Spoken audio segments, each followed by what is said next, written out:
Hey, I haven't seen you all year. Hey there, I'm Joshua Johnson, and the Nightlight is on for Wednesday, January 3rd, 2024. It's already off to an interesting start, with Harvard University's President Claudine Gay resigning amid accusations of plagiarism and her poor handling of antisemitism on campus. I want to dig deeper into those plagiarism accusations. I'm not sure they're as strong as we think, and there's definitely more under the surface with this. Plus, it's 2024. You excited about it? Me too. What's going to happen in 2024? I've got some interesting predictions about what this year might bring. Be sure to put your comments in the chat and go to my Linktree page where you can put a few dollars in my online tip jar. Well, you're here. You made it. It's good to see you. Hello. Welcome to 2024. I hope the year is off to a really good start for you. 2024 has been mercifully quiet for me, at least to begin with. It's been an interesting year. It's brand new year, so it's all interesting, but it's been kind of nice taking stock at the end of 2023. I had a very quiet holiday. I don't know how your holidays went. I see some of you posted in the chat, but we stayed here in Las Vegas for the holidays, which was not bad, actually. Went out for dinner for Christmas Eve and Christmas Day. We went to an Italian restaurant called Maggiano's for Christmas Eve, which was great. Went out to actually a Bavarian restaurant for Christmas night, which was a blast. We went there for Easter, oddly enough. A place called Hofbrauhaus here in Las Vegas. So fun. Great food, great service. Live German Papa. I took video of it. I should have queued up the video. I'm sorry, I didn't even think of it. I'll see if I can bring the video up during one of the breaks. But had a very nice, very low-key Christmas. And then New Year's, we stayed in. We did not go down on the Strip, but we watched it from here and watched performances from like Air Supply and Bowling for Soup and Paul Anka and others, which was interesting. But it was a nice way to ring in the new year, just kind of low-key and also saving some money, frankly, because 2024 is going to be a super busy, hyper-kinetic year for me with elections and whatnot. Don't know if you heard, we're voting this year. But it's going to be an interesting time. I got a new windscreen for my microphone, which is a big deal for me. Hearing like pee pops and that on the air was just like, oh, this is my gift to myself. So I kind of made a corporate gift to myself with my corporate card and decided to upgrade. So here we are. But it's off to a good start so far. I feel pretty good about 2024. I don't know about you, but I'm glad you came back. I'm glad to see you. Glad to have you here. Hello to those of you who are watching on YouTube, Facebook, and Twitch. I have idled my Twitter profile, but I'm still streaming there for the moment. So for those of you who are watching on Twitter, hello, good to meet you. If you go to my profile, you'll find links to all of the other places where I stream this show live. If you want to comment to me on Twitter, I cannot see your comments in the software that I use. I can see them on YouTube, Facebook, and Twitch. So this is a chance for you to switch over. Go over to the YouTube page, follow me there or on Facebook or on Instagram or Twitch or anywhere else other than Twitter so that I can see your comments and you can be part of the chat where there are some lovely people, including Nora. Hello, Nora. Good to see you again. Happy New Year to you as well. Jerome, Happy New Year. Good to see you there. Holly. Yes, indeed. Holly writes, welcome back, Nightlight fam. I appreciate that we have become a fam to you, and I'm really glad that you're here, Holly. Welcome. Nora asks, did y'all have good holiday fun? I wouldn't say that I had fun per se over the holidays. We hung out here and we were loud and silly, but that was about it. I played demos for 2 new video games, one of which I might buy, the other of which I realized I am just not at all good at. Those like first-person shooting games like Fortnite and Call of Duty, Warzone. I don't feel like spending the money to buy weapons to upgrade, and I don't have the time to play long enough to get good at it. So I was like, you kids have fun. But whatever, it's okay. Joseph writes, Happy New Year, everyone. Happy New Year, Joseph. Good to see you there. Nora, I'm sorry, Nora, that you caught the cough lingering into 2024. Mine is basically gone now. Took weeks. But we know that COVID cases, this COVID variant, JN1, is the primary variant right now. RSV is going around. Flu is going to start going around even worse than it was. Good news, though, at least the early indications are that the existing COVID vaccines work for the variant that's going around right now. So if you haven't been vaccinated, that may be an option for you to discuss with your doctor, something to consider, but it's not too late to get your shots. I am delinquent in getting mine, I will admit, and that's probably why I got sick before. But Feeling okay now, thankfully, feeling okay now. And looking forward to the year. Oddly enough, looking forward to it, bracing for it, I think maybe is a better word for it, bracing for the new year. But it's going to be busy. It's going to be no doubt busy, which is, let's just say that 2024 is going to be a full employment program for journalists like me, because there's going to be a lot to talk about.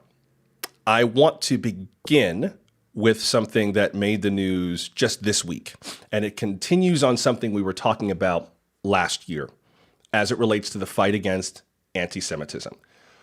I want to get into this 2024 look ahead. That'll probably be today and tomorrow. I'll do some of it. There's just too much to get into today for me to do the whole 2024 look ahead today, but we'll start with that. We'll start doing that in a little bit later in the show. But I want to start with this thing out of Harvard University, partly because I wasn't even sure I wanted to talk about it at all. I didn't know if I had anything I could really add to the story. It seemed on its face like a pretty kind of a straight up public image beatdown story.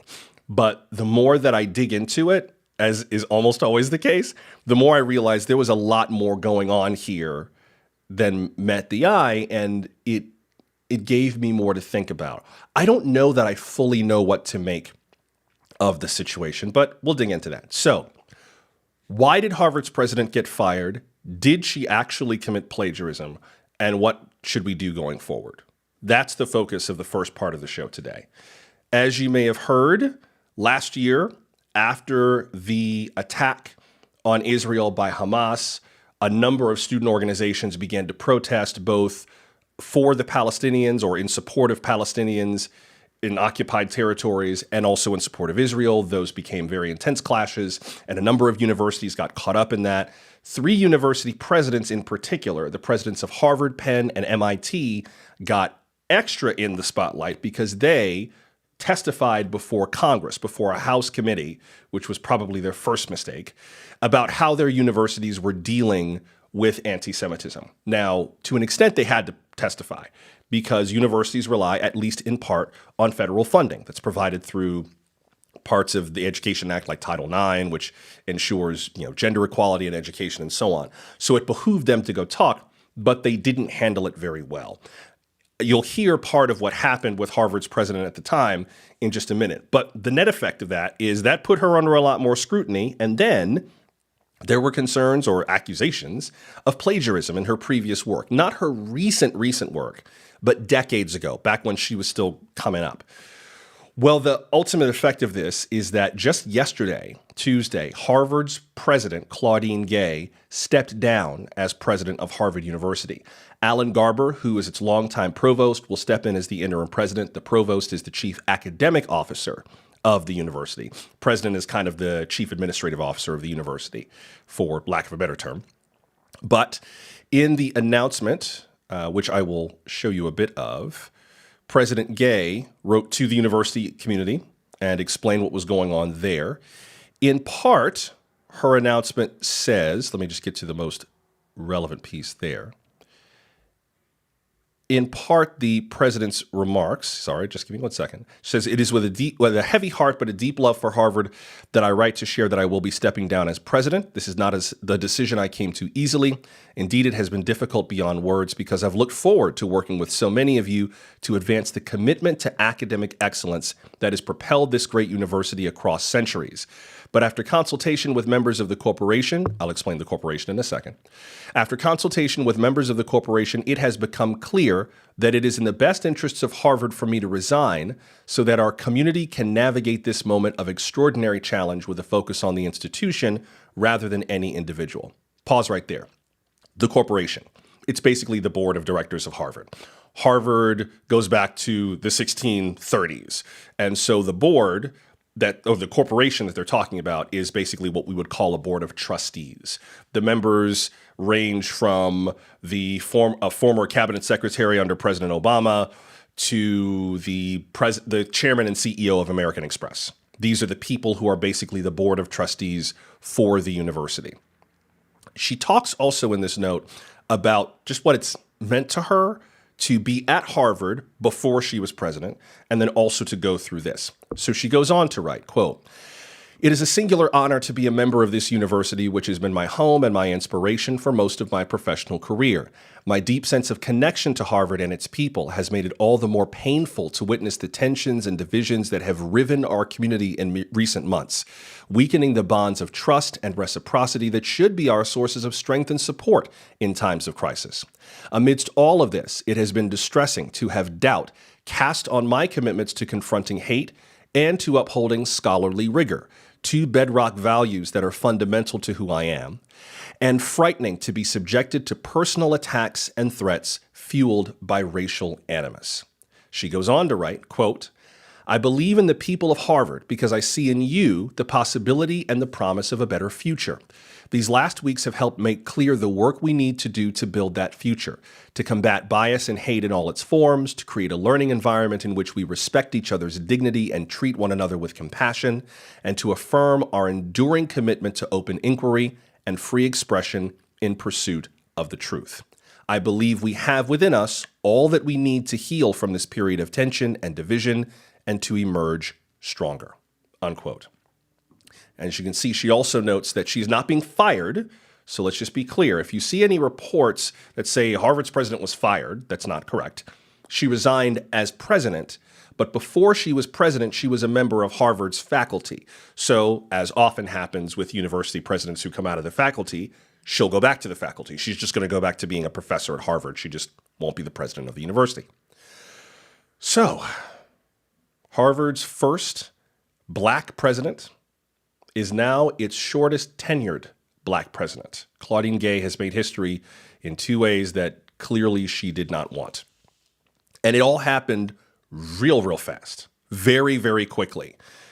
ABC News has a timeline of events of what happened to President Gay, and it moved really fast. I mean, she was announced as Harvard's president just a year ago, December 15th. It was a relatively short search, took about 6 months or 5 months or so to land on her once they opened the process up. She became the president of Harvard on July 1st. 3 months later, Hamas attacked Israel. And that's when universities got very much wrapped up in all of the controversy surrounding students expressing their support for Palestinians in the area, including using some slogans that have been used by organizations like Hamas and Hezbollah to call for essentially the extermination of Israel. And that made everything very intense. There was a doxing campaign against students who were supposedly part of a letter that showed support for Hamas for the attack. It got very ugly very quickly. So this is the kind of a situation where they needed a university president who was able to step into that gap. Beyond that, there was also an investigation or a report that came up in October from the New York Post, which is a right-leaning newspaper owned by Rupert Murdoch and News Corporation, about accusations of plagiarism by Claudine Gay from before she was the president of Harvard. Harvard punched back. They retained a law firm to go fight the New York Post over this because they said that they were going to investigate this before the New York Post published the piece, and they wanted to kind of affect the timing of the piece, which was a bad idea. You never tell a journalist when to publish their work. But an independent review began. That led to, or following that, concurrent with that, there were more investigations about antisemitism and Islamophobia on campuses that also wrapped into an array of other political motives, which we'll get to in a second, culminating in the very public flogging of Claudine Gay alongside the president of the University of Pennsylvania, Liz McGill, and the president of MIT, Sally Kornbluth, at a House Education Committee hearing on December 5th. That did not go well, largely because of an extremely thunderous line of questions led by Congresswoman Elise Stefanik against President Gay. That did not make things any easier, and then it put more pressure on elite institutions like Harvard, Penn, MIT, who were cherry-picked very intentionally to be the witnesses in this hearing. They could have called anyone from any university that's dealing with this public, private, elite, community colleges, but they picked three that tend to get a lot of scrutiny just because they're elite. Now, having said that, it didn't go well, and President Gay did not choose her words well at all. The university did respond early on in the crisis. There's a statement from Harvard University on October 9th which was soon after the attacks, or which is soon after the attack, the statement went up saying, hits too close to home, heartbroken by the death and destruction, will continue providing as much support to our students and colleagues as possible. And it also made it even more awful because it spoke to a desire early in the university to try to bridge the gap and to help students navigate this. Clearly, Harvard did not do that well. And unfortunately, Claudine Gay was kind of the target of that. And she was I won't say victim, but she made a number of unforced errors that certainly did not make things easier. In retrospect, though, I've played this on the show before, but I want to play it one more time. If you're coming to this story fresh, or if you weren't really paying attention or you just happened to miss the show that day, here's the exchange between Congresswoman Elise Stefanik and Claudine Gay, the now former president of Harvard University, that caused all the uproar. When you hear it, I want you to listen carefully to the questions that Congresswoman Stefanik is asking. And remember, this is a Republican-led committee. The House is led by Republicans at the moment. The Senate is led by Democrats. And the members pointedly, particularly the Republican members on the committee, asked very pointedly questions with the same tone and tenor. But you'll see that on both sides, there were issues. Neither side really, I think, acquitted themselves very well. Here is the exchange between Congresswoman Elise Stefanik and the now former president of Harvard, Claudine Gay, before the House Education Committee on December 5th. Dr. Gay, a Harvard student calling for the mass murder of African Americans is not protected free speech at Harvard, correct? Our commitment to free speech... It's a yes or no question. Is that corrected? Is that okay for students to call for the mass murder of African Americans at Harvard? Is that protected free speech? Our commitment to free speech... It's a yes or no question. Let me ask you this. You are president of Harvard, so I assume you're familiar with the term intifada, correct? I've heard that term, yes. And you understand that the use of the term intifada in the context of the Israeli-Arab conflict is indeed a call for violent armed resistance against the state of Israel, including violence against civilians and the genocide of Jews. Are you aware of that? That type of hateful speech is personally abhorrent to me.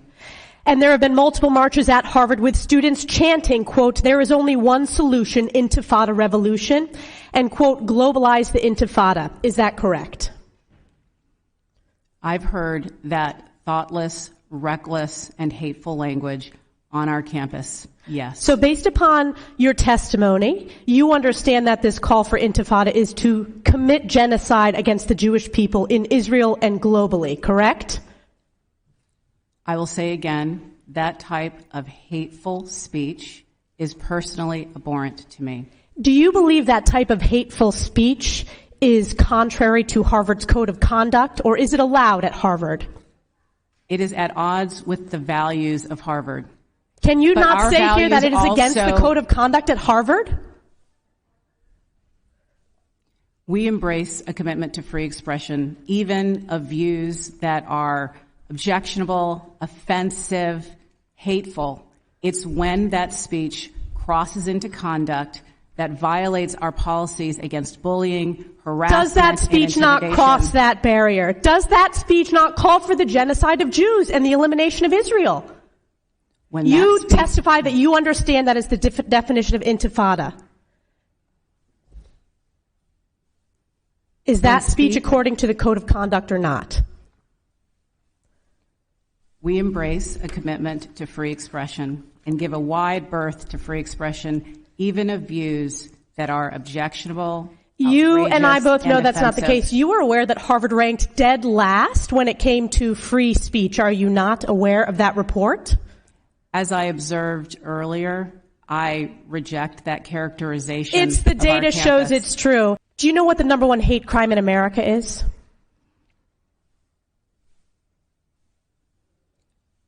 I know that over the last couple of months, there has been an alarming rise of antisemitism, which I understand is the critical topic that we are here to discuss. That's correct. It is anti-Jewish hate crimes.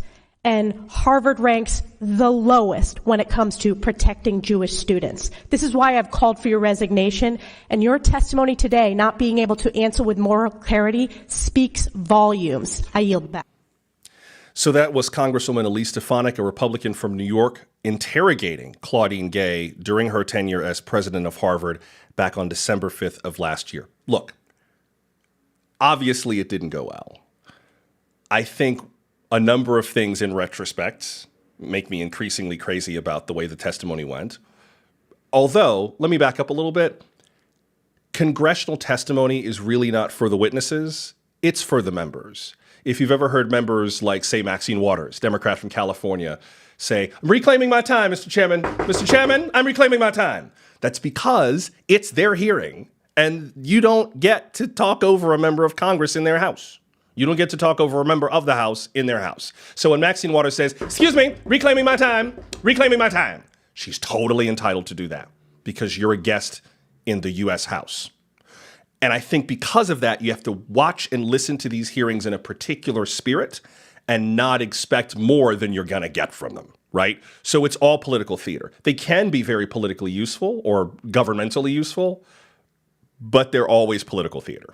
Just as a foundation for watching any hearing, no matter who is leading the hearing or what party is in power, there's always a political piece to those kinds of hearings.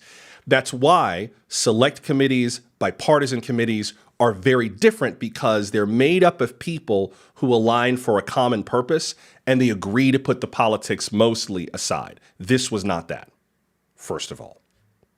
Secondly, I wish President Gay had just answered Elise Stefanik's nasty question with a sharp answer. Because the answer is kind of simple. Does that kind of talk violate Harvard's code of conduct? The answer is actually simple. No, it doesn't. You don't punish a university student just because they said something awful. They're there for an education. What President Gay should have said was, no, we don't punish students for saying things that are problematic. We educate them. That, Congresswoman, is the difference between you and me. Boop. That's what she should have said. And then she also should have given more surgical answers to those first few questions. Yep, Nora, I see Nora's comment. Nora writes, appallingly bad witness prep by Harvard's counsel. Yeah, absolutely. Terrible witness prep. Listen to the first question again. Just the first one and think through the answer. Here's the first question as a really, and the more I hear it, the more I'm like, well, listen to the question again, and then I'll tell you what I think.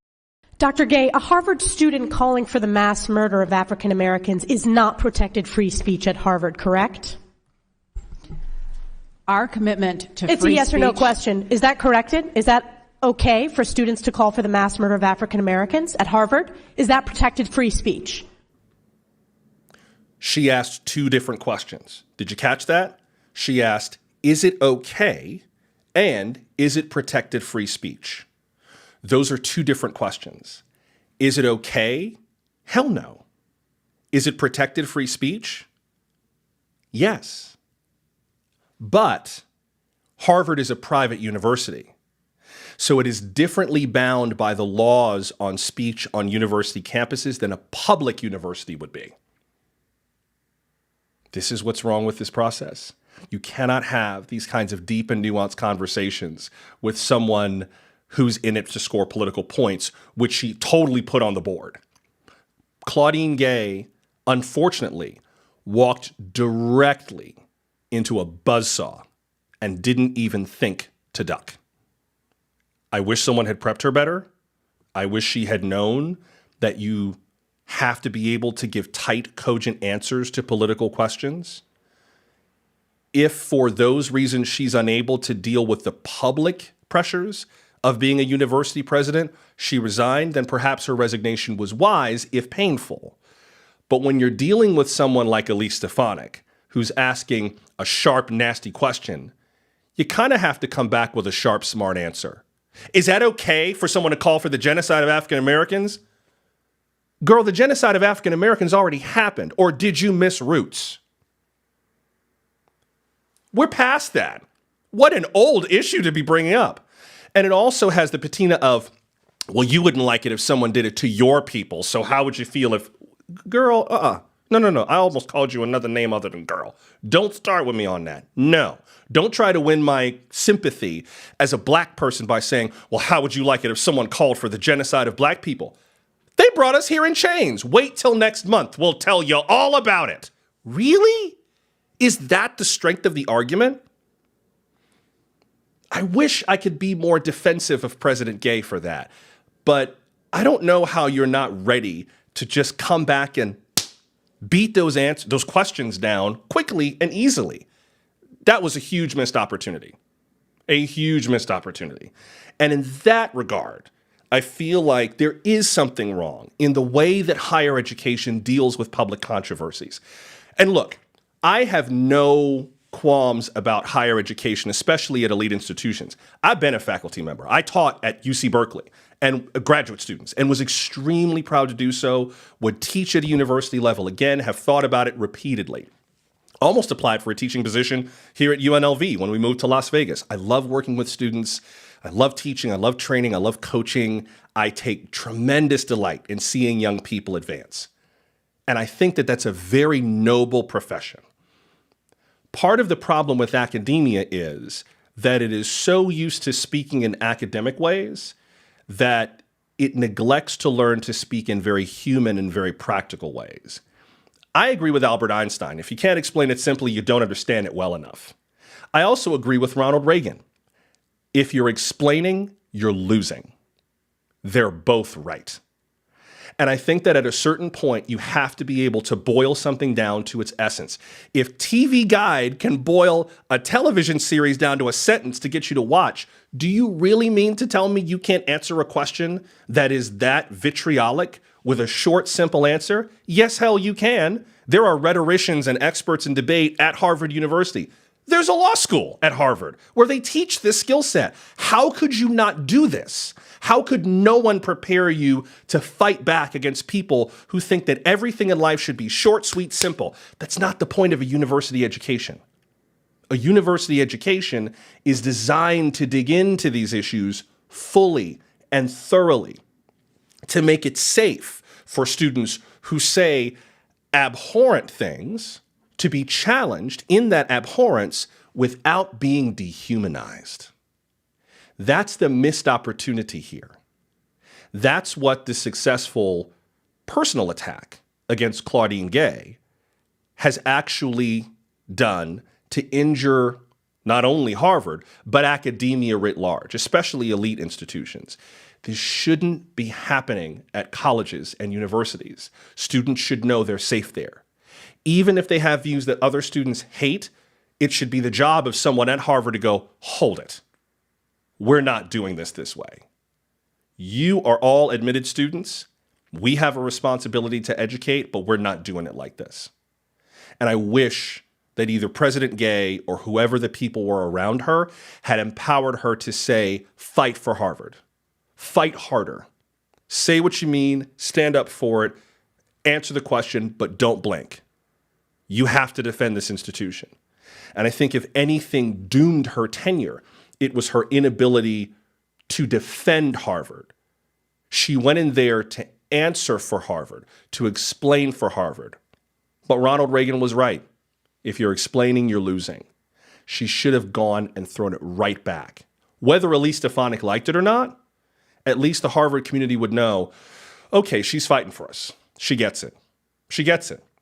And now I think this makes the overall fight against anti-Semitism harder because it means that the opportunity to set the tone from the beginning of this controversy was missed. It was a huge missed opportunity to go in there and say, we're not doing it this way. This is how it is at Harvard.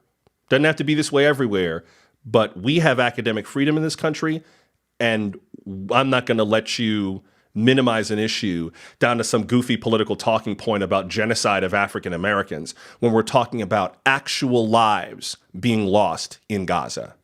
That is a joke, and that joke is not funny. Wish she had known to say that at the time. Unfortunately. You know what they say about hindsight. But that's only half the issue. I'd love to know your thoughts on this and what you think about the way that went and the way we talk about these things on campus, but that's only half the issue. The other half of the issue, which I think in latter days became the ultimate 2/3 of the issue, had to do with plagiarism. Accusations against Claudine Gay that she plagiarized work earlier in her career. I want to get into that when we come back, partly because there was some really good journalism done by Harvard's student paper, where they went line by line through her previous work to see if she had actually plagiarized, and this is why I love university students. They went back to the authors of those pieces to ask, did she plagiarize this from you? The answers might surprise you. You might also not be surprised by who's been kind of fomenting all of this, how this line of conversation about plagiarism happened, and why it's so politically potent. We will get into all of that when we come back.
This is The Nightlight. I'm Joshua Johnson. We are talking about Harvard's now former president, Claudine Gay, who resigned the presidency just yesterday and will go back to being a faculty member at Harvard. Would love your questions and thoughts about this, particularly the accusations of plagiarism and the handling of antisemitism on college campuses. Maybe you went to Harvard, maybe you know someone who went there, have done business with them. Maybe you're not a fan of Harvard, or you have been educated by them, or you have personal experience with the Harvard community. I'd love to hear what you think. Go ahead and put your comments in the chat on YouTube, Facebook, or Twitch. If you happen to be watching on the site formerly known as Twitter, please note that I cannot see your comments here. So if you head over to YouTube and just search for Nightlight Joshua, you can follow me there and leave your comments in the chat. Also, just a quick tease for those of you who were part of the show last year, back in December, there's a little bit of merch that I want to tell you about. Sit tight for that. I think you'll enjoy it. It's something that I had a lot of fun putting together yesterday. It took longer than I expected. It's amazing how you think, oh yeah, just put a little design on there and just boop, and it'll show up online. Not that simple. So stick around. I will tell you more about that in just a little bit. Let me get back to some of your comments about what happened to Claudine Gay. Jerome on YouTube writes, I am sorry, that was a plain personal attack. I find that Ms. Gay was trying to give political answers in a snake pit, for sure. Skylar the writer, hello Skylar, I don't think I've seen you on our YouTube chat before. Welcome, good to have you there. Skylar the writer writes, those talking points were meticulously crafted by Harvard's PR and legal teams and likely even the board. She stuck to those talking points and unfairly took all the flack. I hear that. And that's why I think, that's why I think that, as I've said on this show before, universities need to use all the resources at their disposal. There are so many people on university campuses who are way more qualified to prepare someone like the president for a combative exchange like this. Now, granted, the president is part of the university administration. If you are an instructor, you're part of the faculty. So in a way, that can also have the context of labor helping management. Does that make sense? Because often faculty members are unionized. So I get that there could be political distaste there.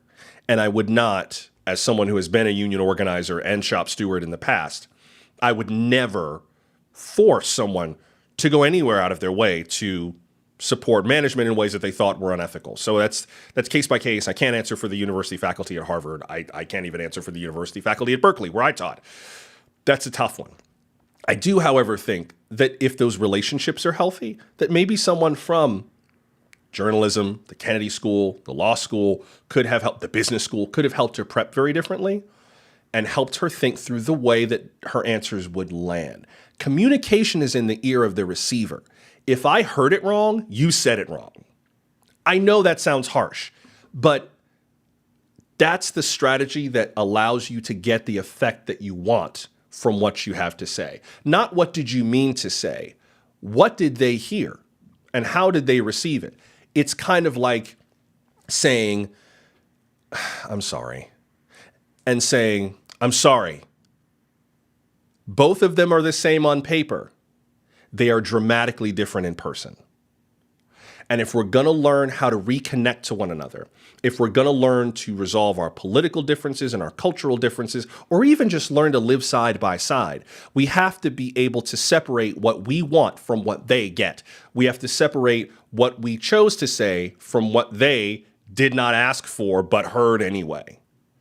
And I think a more other-centered approach to communication, especially communicating painful or difficult or controversial things, you'd be amazed. It's like magic. You'd be amazed how well it works. Nora Cannon on YouTube wrote, I think Bill Ackerman is right that hiring a businessman as president may serve institutions better.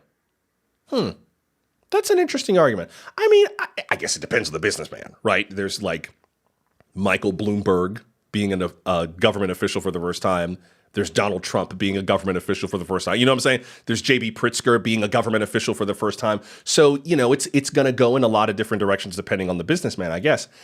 I think perhaps, Nora, maybe one thing that augurs in favor of doing that is that the university president's job is largely to raise money for the institution. So in that regard, yeah, maybe. I mean, if you had, say a Bob Iger running Harvard, you have someone who is extremely practiced at talking to the public, almost a little too practiced, but very, very practiced in that. You might also have someone who's willing to make cuts at the university without a whole lot of regard to sentiment in terms of the university's heritage, but thinking more of the university's future. That gets hyper controversial hyper quickly. But it might also be what the university needs. So I don't know. You might also have someone who's better at building relationships behind the scenes. But then does that mean you get more university presidents who tend to be insiders, who tend to resemble the people who've always been presidents? Remember, Claudine Gay was the first black president at Harvard in its history. Harvard was founded in 1636. This is a university that is almost 400 years old. So the odds, just dealing with racial history in our country, that someone from a more disadvantaged background will be able to have those connections, I don't know. But I see the argument. Like I can see how it might depend on the business person, to make that choice. Sarah, being a smart aleck, Sarah writes, I was waiting for you to mention her emails. Copying sentences. See, I can always count on you, Sarah, to say something smart and to throw a spitball from the back of the classroom. I knew you would show up at a certain point, and when you showed up, you would show out. But yes, you're kind of right. This has the potential to turn into a butthurt email situation, but we'll see.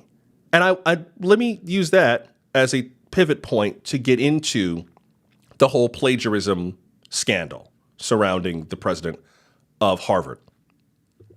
The issue came up as a result of, as I mentioned, a report from the New York Post where they went to Harvard and said, hey, there are these accusations of plagiarism. Can you comment? The accusations of plagiarism came from an anonymous complainant, which is not necessarily against Harvard's rules, who accused President Gay of an array of plagiarism accusations during her academic career. Not things that happened while she was president, and not even things that happened particularly recently, but things that have happened over the course of her academic career. And plagiarism is obviously something taken very, very seriously. The fact that this was kind of the straw that broke the camel's back got a lot of attention from a number of quarters, including the political social media blabosphere on the site formerly known as Twitter, now known as X. Someone posted a community note underneath the Associated Press's write-up about what happened to Harvard's president. The AP write-up says Harvard's president, and this is just a headline that was put out on AP, Harvard's president's resignation highlights new conservative weapon against colleges, plagiarism. Underneath that, a number of readers put some community notes. And the community notes read, plagiarism is a breach of rules for Harvard University. And then there's a link. Claudine Gay was ultimately forced to resign for a series of breaches of this policy. And then it links to a site called the Free Beacon. I'll get to that in just a second. And then the community note summarizes, plagiarism, or application of the rules around plagiarism, therefore cannot be considered a quote-unquote weapon. And underneath community notes, it says, for clarity, context is written by people who use X and appears when rated helpful by others. That prompted a response from Elon Musk, who wrote, and once again, at community notes for the win. Gay repeatedly violated Harvard's rules against plagiarism. Source, Harvard. Is it that simple? That's what I want to talk to you about. This is where I think this story has gotten very, very messy because no, it's not that simple. Now, I want to be clear. The issue is not, is plagiarism okay? No, it's not. And indeed, one of the articles that came out in the Harvard Crimson, which is the student newspaper, the Harvard Gazette is kind of the university's public-facing PR publication. The Harvard Crimson is student publishing, and they're very, very good. One of the op-eds that came out before Claudine Gay resigned was from a student who is on the honor council that investigates student accusations of plagiarism. This is very useful context, I think. And the student who wrote this piece, who is allowed to remain anonymous because of the sensitivity of the matter, which I can understand as an editorial choice, called for treating President Gay by a clearer academic standard, the way that students are treated. Here's part of what this op-ed reads. Quote, in my experience, when a student is found responsible for multiple separate honor code violations, they are generally required to withdraw, i.e. suspended, from the college for 2 semesters. Since the council was established in 2015, roughly 16% of students who have appeared before us have been required to withdraw, so just over 1 out of 8. It is a serious thing for the council to render this judgment, and I have never taken any such vote lightly. Voting to suspend a peer with whom I might share a dorm, club, or class is not easy. We have even voted to suspend seniors just about to graduate. But strict sanctions are necessary to demonstrate that our community values academic integrity. Cheating on exams is not okay. Plagiarism is not okay. This op-ed writer goes on to write, quote, "It may be true that the plagiarism allegations against President Gay fall short of the Faculty of Arts and Sciences interim policy on research misconduct." We'll get to that in a second. She may not have intentionally, knowingly, and recklessly tried to represent the work of her doctoral advisor and others as her own, and there is no evidence that any of her arguments posited as original contributions were plagiarized. But President Gay's pattern of mistakes is serious, and the Harvard Corporation, again, that's the president and the board of trustees, the Harvard Corporation should not minimize these allegations of plagiarism as it has readily done. Pause right there. Things to point out. We're clear that cheating is not okay, that plagiarism is not okay. But this piece here in the op-ed I find interesting. She may not have intentionally, knowingly, and recklessly. Was there malice involved? Probably not. And, the student author notes, there is no evidence that any of her arguments posited as original contributions were plagiarized. So if she's not trying to pass off original ideas or someone else's ideas as her own, then what is she actually accused of having done? What's the form of plagiarism that took place? Here's a piece of context that you need. Let's go back to this piece from Twitter, that link. The community notes, plagiarism is a breach of rules for Harvard University. And then it includes this link from Harvard. Where does that link go? Here's point number 1. That link does not go to the standards for Harvard faculty. It goes to the standards for Harvard students. And those are different. Faculty are conducting original research and teaching. Students are in a pedagogical environment where they're trying to be granted a degree. The rules need to be different because the stakes are different. So this is the wrong source to make this citation in community notes. And the fact that Harvard's community rated it up shows they need a grown-up in the room. That Twitter's community voted that up shows they need a grown-up in the room. So what are these standards? This is useful, though, in a way, because on this link it says what constitutes plagiarism. It's actually pretty useful. There are a number of different kinds of plagiarism. One is called verbatim plagiarism. You copy something word for word. Another is called mosaic plagiarism, and this is the one that affects Claudine Gay. If you copy bits and pieces from a source or several sources, changing a few words here and there without either adequately paraphrasing or quoting directly, the result is mosaic plagiarism. Even if you don't intend to copy the source, you may end up with this type of plagiarism as a result of careless note-taking and confusion over where your source's ideas end and your own ideas begin. That's what Claudine Gay, at least from the citations I can find, is largely being accused of. Not so much that she stole somebody's ideas and passed them off as her own, but that there were an array of instances of mosaic plagiarism throughout her academic work. So, were there? Leave it to the Harvard Crimson to go in and investigate it line by line. They went through the citations and talked to the sources of them to ask them what they thought. This piece is pretty extraordinary. But it goes into some of the things that were alleged by the people who made these claims. By the way, where did these claims come from? Well, they came from a gentleman named Christopher Rufo, R-U-F-O. He is a conservative activist, and he dropped a number of pieces of information with the clear intention of assassinating Claudine Gay's character. Don't take it from me. He said so. He tweeted at Real Chris Brunette, who's a journalist that he worked with, and I sat on the Claudine Gay plagiarism materials for the past week, waiting for the precise moment of maximum impact. The Harvard board is meeting tonight, and there are rumors that the plagiarism scandal could be the final nail in Gay's coffin, unquote. This was on Sunday. So this was on purpose. Let's just be clear. This was an act of character assassination. How do we know? The assassin confessed, or not really confessed, but rather bragged.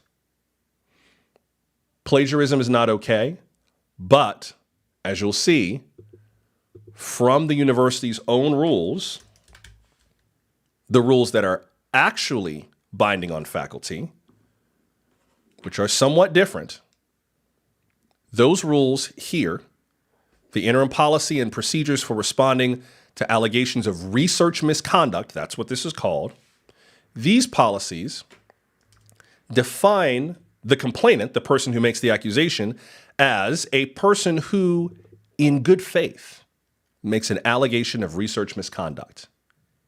In good faith? Yeah.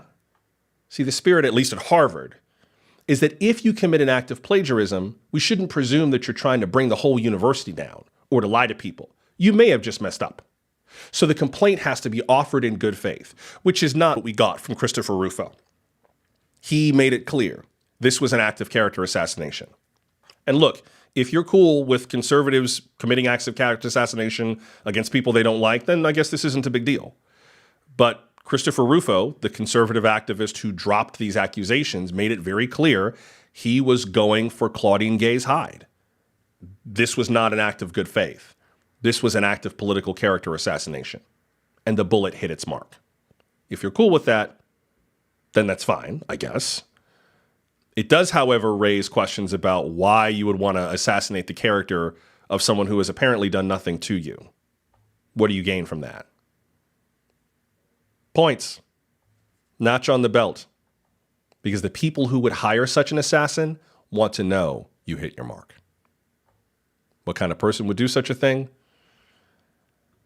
I can hardly say. But let's get into some of what she actually wrote. Back to this piece from the Harvard Crimson. Here's where it gets interesting. Forgive me, I can't make the text. Well, I can make the text a little larger. Here, I'll just try to enlarge it the old-fashioned way. There we go. So the doctoral dissertation.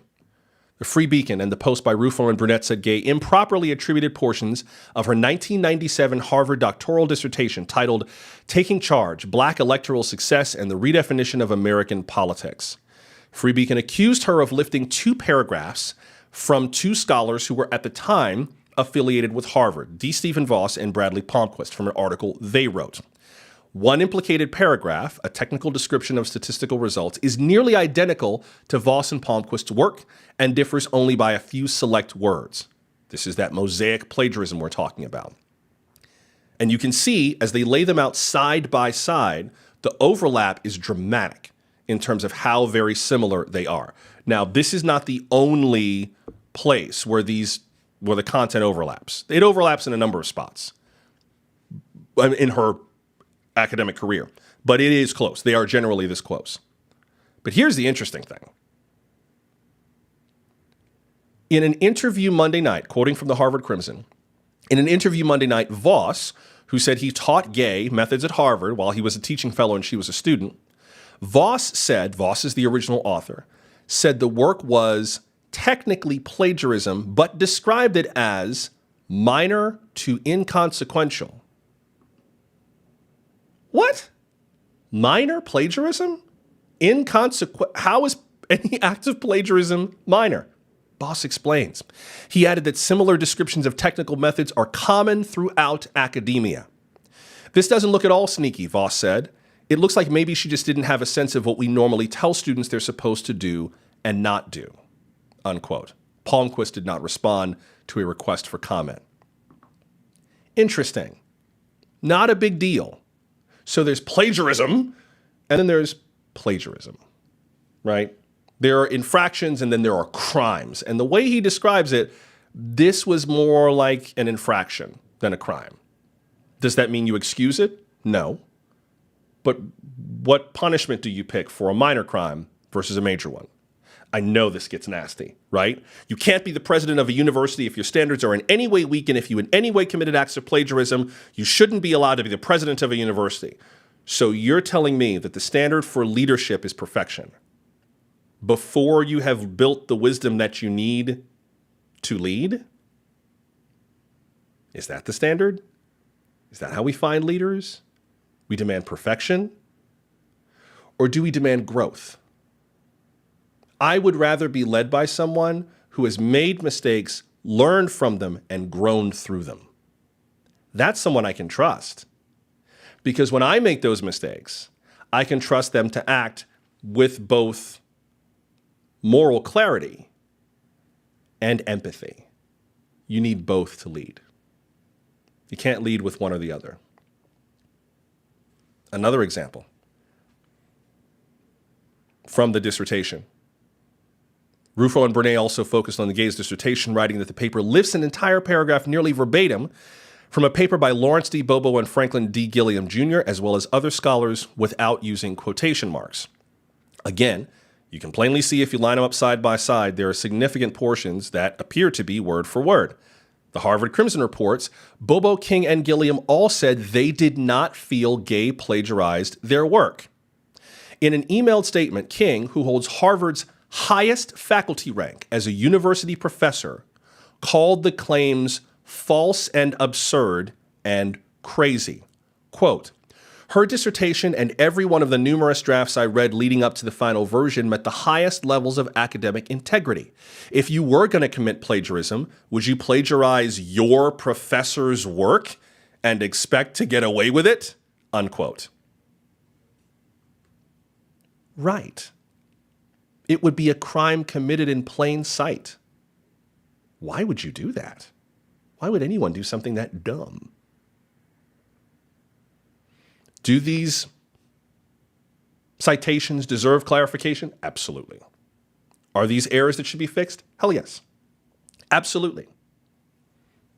Is it a capital crime?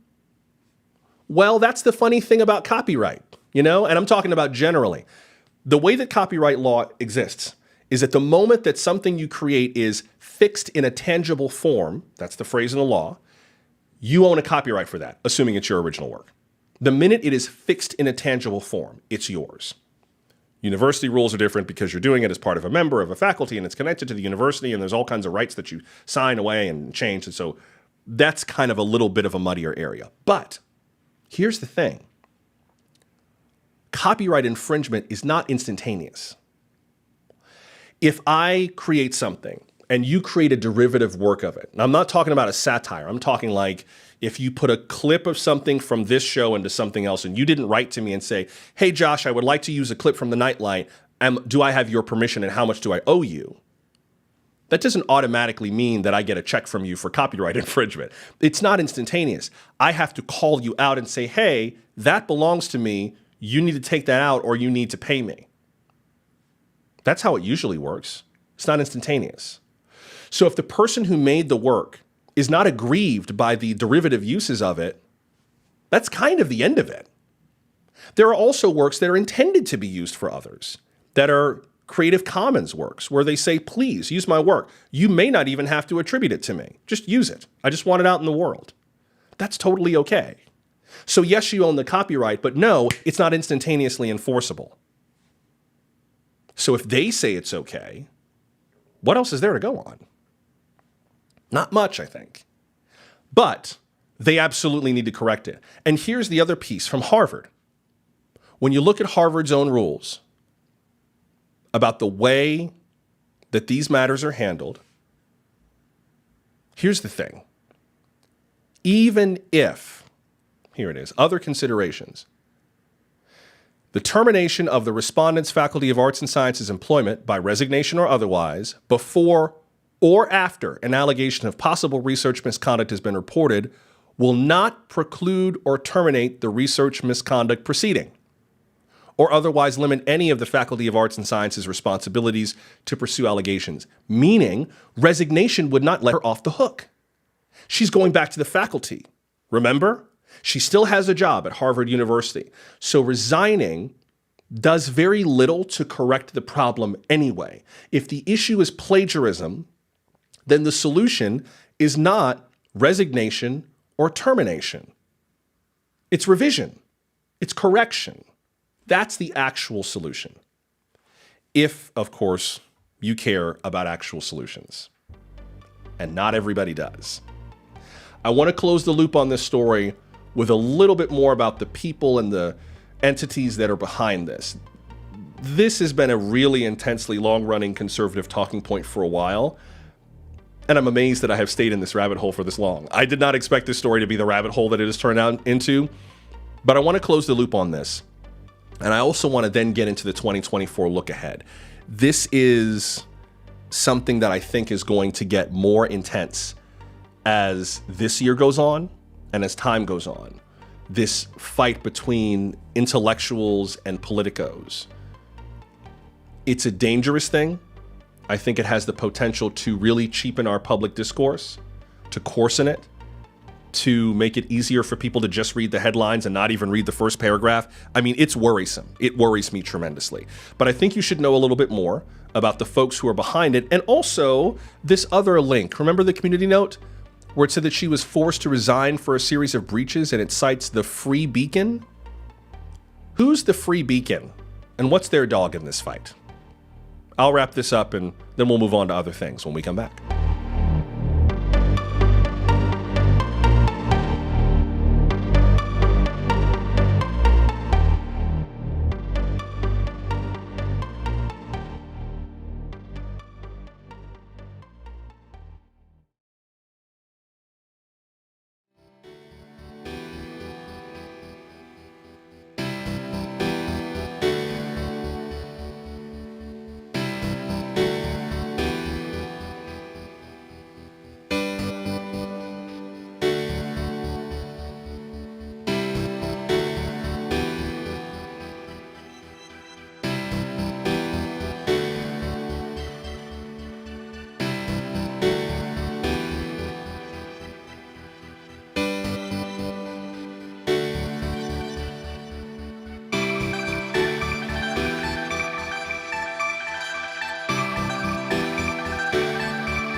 Welcome back. Good to have you with me. Before I continue on this, I just wanted to give you a quick update from here. First of all, you may have noticed that the YouTube address changed. Sorry, I forgot to update it at the top of the stream.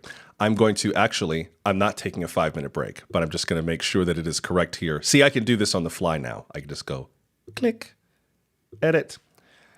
So if you have YouTube links that go to the YouTube page, it is now, as you can see, it's youtube.com/@nightlightjoshua. If you are a subscriber already to the YouTube feed, you'll still be fine. You don't need to change any of those links. But if you have others, that's like a bookmark in your browser, you may need to update that. It's @nightlightjoshua now. All the links on my link tree are still correct, so you can also just go there, linktree.com/nightlightjoshua, and all the links will also be there. You will also shortly find a link to something that we joked about a few weeks ago, but that I took seriously. I don't know if you remember that I said we need to, especially going into this election year, and especially with the rise of so much misinformation and disinformation, we need to take a very strong stand against people being gullible, against people just kind of inhaling whatever information makes them feel good, rather than actually seeking truth and being critical thinkers about the world around them. And I said, we need to make it clear that gullible ain't sexy. There's nothing hot about being dumb. And then we joked about making like, oh, I need a t-shirt that says gullible ain't sexy, because that's, I need to wear that so we can keep the suckers away and let the smart people know that we see them and that there is a hotness in there, that there are some, what's the word, sapiosexuals in the world who find intelligence attractive. Yeah, we ought to have a t-shirt. Well, there's the shirt. Gullible ain't sexy. On the front, with the Nightlight logo on the back. Merch, baby! We're doing it! The shirt goes on sale this Friday. I will drop the link very soon. If you come back tomorrow, I will give you a link to purchase the shirt early, and I might give you a promo code for a discount. Just because the fact that you're watching right now, you have no idea how much it means to me that you take time out of your day, especially those of you who have started watching every Wednesday, Thursday, and Friday. That means so much to me. And I want you to know that it matters. I'm grateful, by the way, if you're just interested in buying the shirt, but I think that you're the best just for being here. So the store, the online store, will open to the rest of the world on Friday after the show. So Friday at 4 p.m. Eastern. The site will go online. I may make a few extra tweaks to the shirt, so I don't want to drop it today, just so that I can make sure everything looks quite right. But I want to make sure, and I also need to set up the promo code for you. But come on back tomorrow. If you want, I'll give you a code to get into the store early, and you can be among the first on your block to make it clear. Gullible ain't sexy. I think that's the proper voice to say that in. I don't know what character voice would be saying that. Would it be, I don't know if it would be more dashing. Gullible ain't sexy. No, that's not it. Gullible ain't sexy? No, that's not it either. I'm not sure. Anyway, I'll workshop it.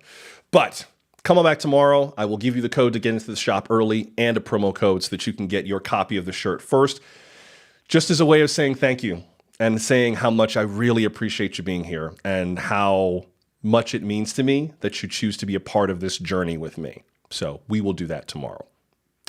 One other thing I wanted to tell you about, I usually tell you how things are going here in Vegas. It is a cold day. It's getting colder and colder. It's supposed to drop below freezing on Monday, or at least 2 freezing overnight, which is crazy. It's raining outside. There's snow up in the mountains in the elevations north and west of here, which get up to about 6,000 feet. No snow here in the Las Vegas Valley in the city, but it is definitely very chilly outside. Something you should know about for those of you who are considering coming to this area, the TSA is experimenting with new ways to do the thing the TSA does, which is screen you and get you into the airport. And one of the new measures that you should be aware of is that the TSA is experimenting with self-screening systems, where you would basically go into a kiosk and screen yourself through TSA. There's a write-up about it in the Washington Post where there are a number of different vendors who they've been working with. And this month, they're going to roll it out here in Las Vegas at the airport. Harry Reid International Airport here in Las Vegas is going to be the test site for this. Now, this is not going to roll out necessarily, but it's something that's coming that may come to an airport near you very soon. The TSA is going to set up, they describe it as kind of a supermarket self-checkout. And if you have TSA PreCheck, which I think is a fabulous program, you will be able to do things like check your own ID and inspect your own bag for prohibited items. And then, of course, if something else were to happen, if it detected something, then, someone else would come over.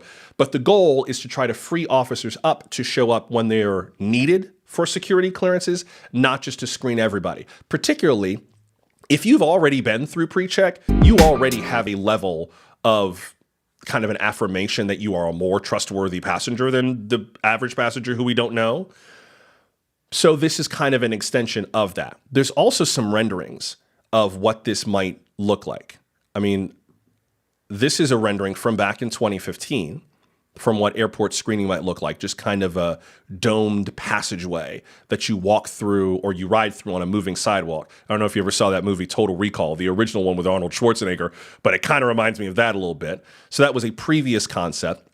There's another one here that is a pod-based self-screening concept where you would kind of stand in an individual pod and it would screen all around you and sort of scan you. And then if there was a need for more deep scanning, then someone would come over and scan you then. Another concept for a self-screening pod where you stand inside, you put your bags on one area, you stand in the other area, and it scans you throughout. There's another company that's developing panel sensors that can go along walls or curved surfaces so that as you're removing your belongings, it will scan you at the same time, or possibly, eventually once the technology catches up, as you walk through a checkpoint. So the idea that TSA is not going fast enough, they know, and they're working on fixing it, which I think is kind of great. It's one of the reasons I love TSA PreCheck, and I've had PreCheck for 7 years now. Best deal in the federal government as far as I'm concerned. $85 for 5 years of a faster airport checkout. It's basically like travel insurance. That one day you're running late where you cannot miss a flight, PreCheck pays for itself on that day. Here's another self-screening design. So they're working on a variety of different ways to kind of embody these systems. But keep an eye out for that.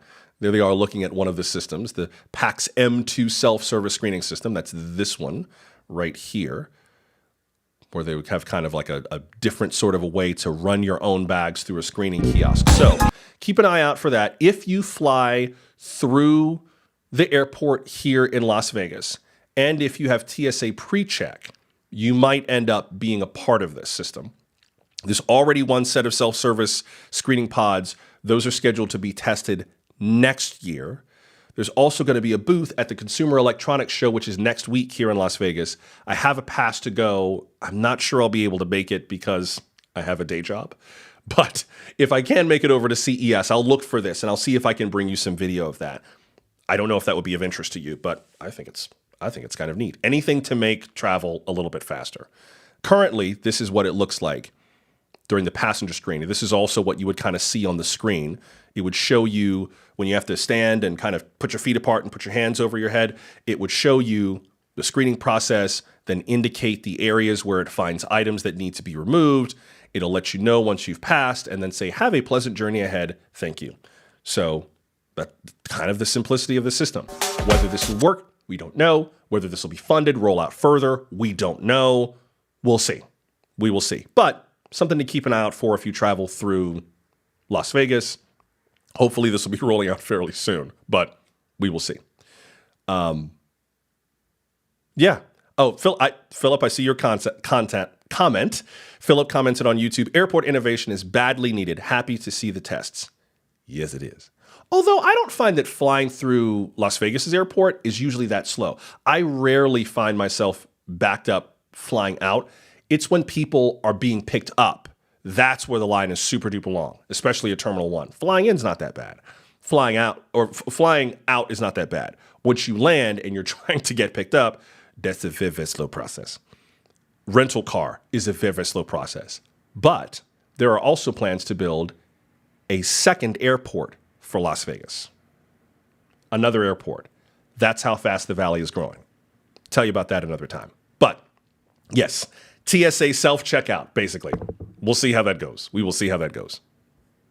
Let me close the loop on Harvard's President Claudine Gay, and then we'll talk a little bit about 2024 and some of the things that may be coming in the year ahead other than our election. There's more elections we need to be mindful of, and I'll tell you about that in just a second. I do want to get to a comment, though. Nora, you made a comment that is worth throwing in. Actually, something I forgot to mention, but it is worth mentioning. Nora wrote on YouTube, common knowledge is a common exception to the requirement of citation. True. That is correct. And that is also mentioned on Harvard's website. Remember that link I told you that's in the community notes on X that was related to the student code of conduct and not the faculty code of conduct? Well, that link also says that there is an exception, and that is common knowledge. Well, what counts as common knowledge? Here's how Harvard defines it. Common knowledge is information generally known to an educated reader, such as widely known facts and dates, and, more rarely, ideas or language. Facts, ideas, and language that are distinct and unique products of a particular individual's work do not count as common knowledge and must always be cited. Figuring out whether something is common knowledge can be tricky, and it's always better to cite a source if you're not sure whether the information or idea is common knowledge. If you err on the side of caution, the worst outcome would be that an instructor would tell you that you didn't need to cite. If you don't cite, you could end up with a larger problem. Examples of common knowledge. The most common one, widely known facts. H2O is the structure of water. Andrew Jackson was the 7th president. Tallahassee is the capital of Florida. Common knowledge. You don't need to cite those things. Also, ideas or interpretations are usually not considered common knowledge unless they are very widely held. So it's ideas and interpretations, according to Harvard's code, where people tend to get in trouble. Verbatim language drawn from a source is rarely common knowledge unless the formulation is widely known. So, ask not what your country can do for you, ask what you can do for your country does not need a citation. 2 reasons. 1, it's very commonly known, and 2, it happened in public. The record of that being said is very, very commonly known because it was in JFK's inaugural address. It happened in public where people could hear it and record it, so that doesn't need citation. That is another exception to the plagiarism rules on common knowledge. Whether or not that applies in Claudine Gay's cases, I'm not sure. I don't think that it would, but just another piece of nuance that's worth knowing, not everything is plagiarism and not every fact needs to be cited. So that helps in terms of thinking through, how that works. Let me close the loop on what happened with Claudine Gay. Going back to that piece to that community note on X, responding to the post from the AP. That said, Harvard president's resignation highlights new conservative weapon against colleges. It's so interesting that the AP article it's the circularity of life. It never fails to amaze me. Is about conservatives going after higher education. And the link that was included to this site called freebeacon.com goes to a conservative website called the Washington Free Beacon. The masthead says, covering the enemies of freedom the way the mainstream media won't. Now, if you're not familiar with the Washington Free Beacon, you may remember that News Nation, a relatively new cable news channel, did a Republican presidential debate about a month ago. One of the moderators was Eliana Johnson, who is one of the editors of the Washington Free Beacon. And they were one of the hosts of that Republican primary debate, the one that Megyn Kelly and Elizabeth Vargas were also co-moderating. That's who the Washington Free Beacon is. They are an independent publication, relatively recent, that has recruited away a number of conservative writers and columnists to be part of this publication. That's the Washington Free Beacon. So the fact that they were the citation is an issue. And the fact that that note was considered a refutation or a pushback to the AP's piece, that says something. Because Claudine Gay was not ultimately forced to resign for a series of breaches of the policy. She couldn't have been forced to resign for a series of breaches of this policy because this policy is the student policy. So that is on its face wrong. That is incorrect on its face. This community note is wrong. Plagiarism, therefore, cannot be considered a weapon. Plagiarism can't be, application of the rules around plagiarism, therefore, cannot be considered a weapon. Yeah, it can. Because the causal relationship between these two things logically does not lead to this conclusion. So this community note is bull, as is Elon Musk's cheering it on. They're both wrong. Yay, Twitter. But the Washington Free Beacon, what's their dog in this fight? Well, if you take a look at just some of the things that are on the site, one of the links that I clicked without looking closely enough was this exclusive. Read Claudine Gay's private resignation letter to the Harvard board. Okay, private letter. Reading through it. Letter released to the public is significantly different compared with the letter of resignation she hand-delivered to the Harvard board. Gay's private resignation letter was exclusively and semi-legally obtained by the Washington Free Beacon. We have published it below for your immediate edification. Enjoy. Semi-legally?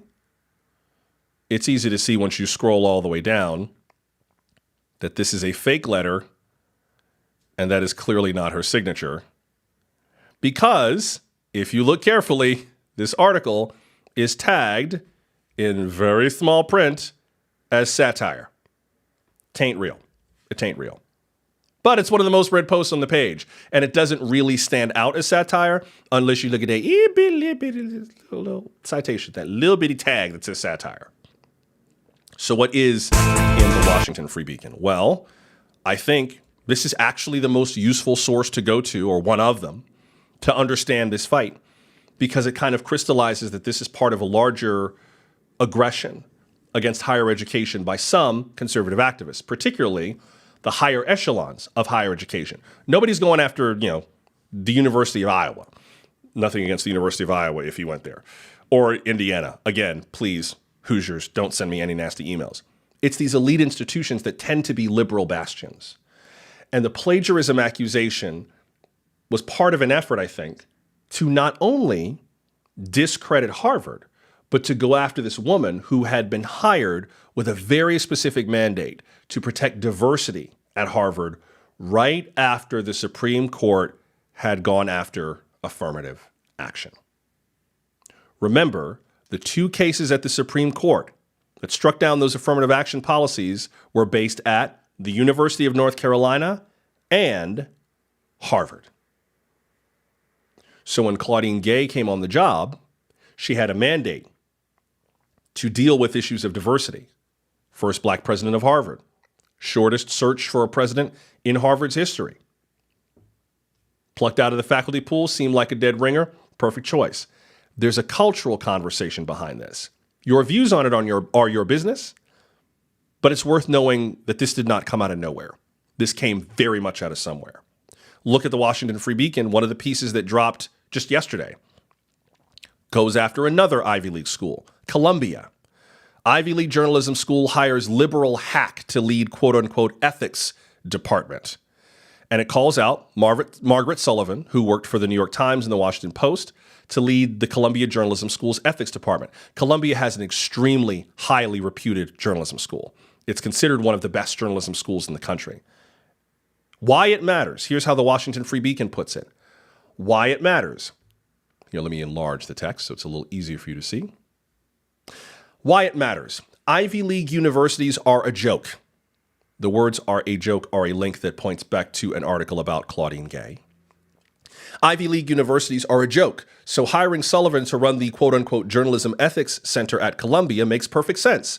She is a liberal hack who spent the last several years shrieking about Donald Trump, Fox News, disinformation, and threats to American democracy while cultivating an audience of mentally disturbed liberals who already agree with her. Pause right there. You might be surprised to hear this. I don't actually have a problem with this. If you're conservative and you don't like progressives, that's your business. That's fine. This article is pretty flimsy. I think that's my larger issue, but it's an opinion piece. And if you want to yell and scream about Margaret Sullivan and call her a liberal hack and insult her and denounce her and call Ivy League universities a joke, then that's fine. But then that means that you support being able to say things that are inflammatory and possibly hurtful. That means that you, as a conservative who does not like liberal bastions of education, want your right to say abhorrent things about them. But you don't want those institutions to actually protect the liberties of students to say abhorrent things about others. You want for yourself what you would not give to others. How does that work? There is no comparison between insulting a journalist and calling for genocide. And yet, under our First Amendment system, it's a perfect comparison. Because the reason it works is that people have the right to say things that are objectionable, questionable, hostile, or harsh. And we have the right to say things that are meaningful, thoughtful, empathetic, and logical in response to them. In a public sphere, that's how you get a reasonable, worthwhile flow of ideas. And it is awful to call for the genocide of Jews. But you know what's even more awful? To not hear that people believe that so I can respond to it. That's much worse.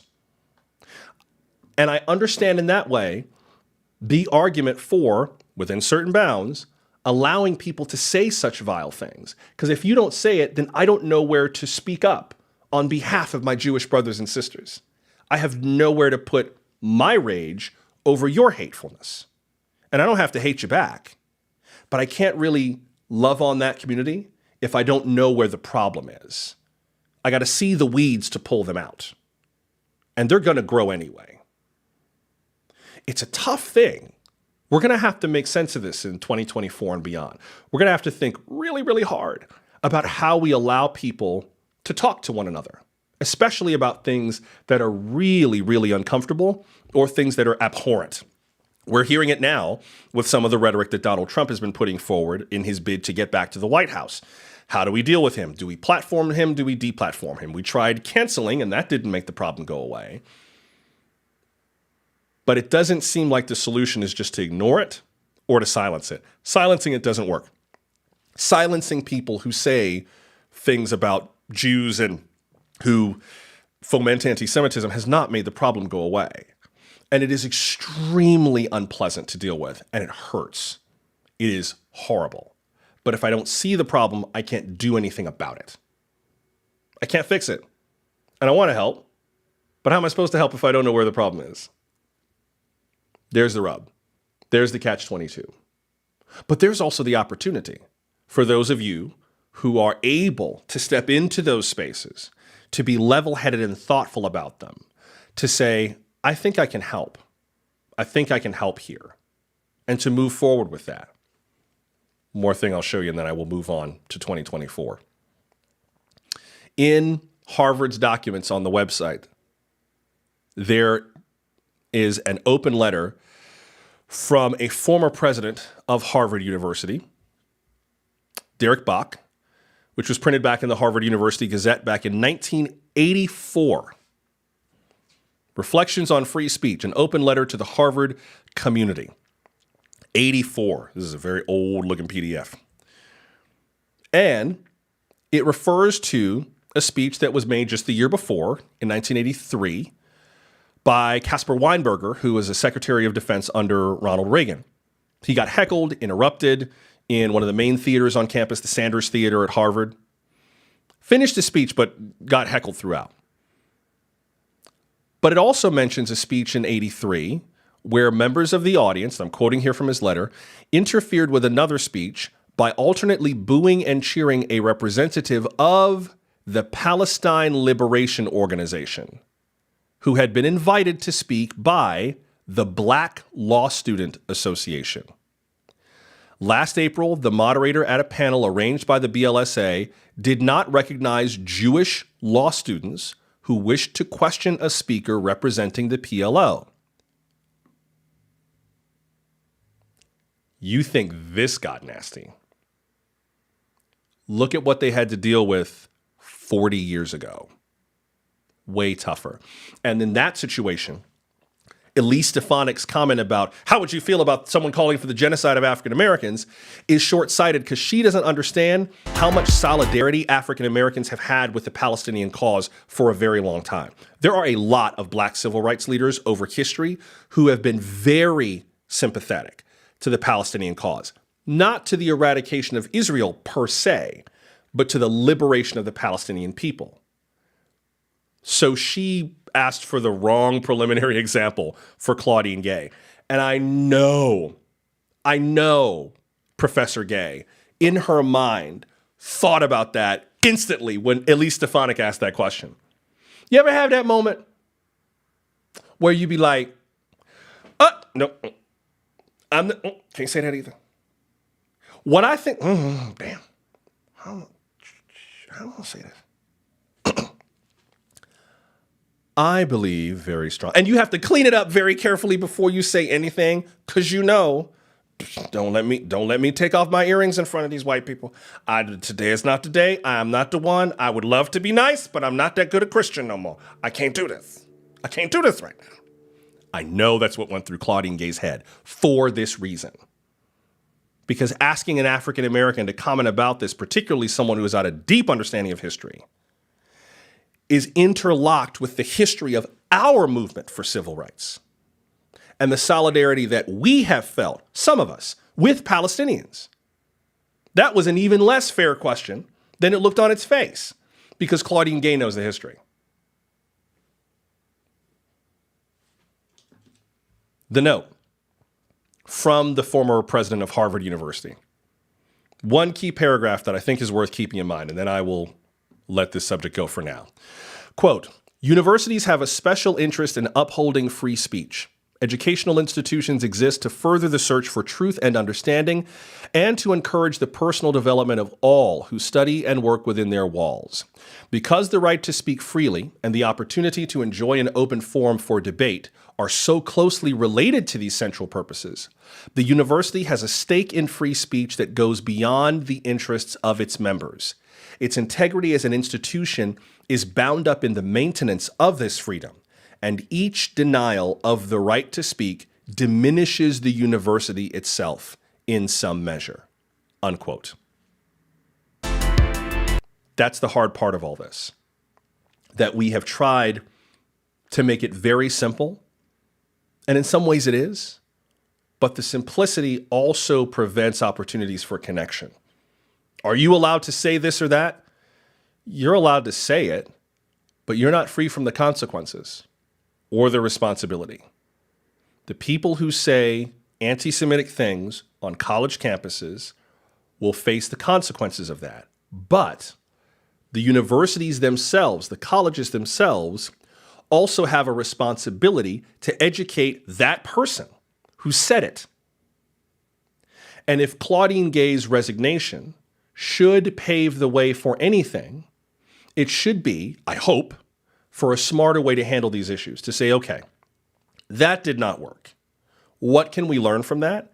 And how can we move forward in a smarter way? These students who have these views need to be able to face their Jewish classmates and have their Jewish classmates go, what the hell? And then answer for that. But at the same time, those Jewish classmates deserve to hear why their fellow classmates said what they said, and to go back and forth until they reach understanding. And if anyone's got the intellectual rigor to do it, it's Harvard.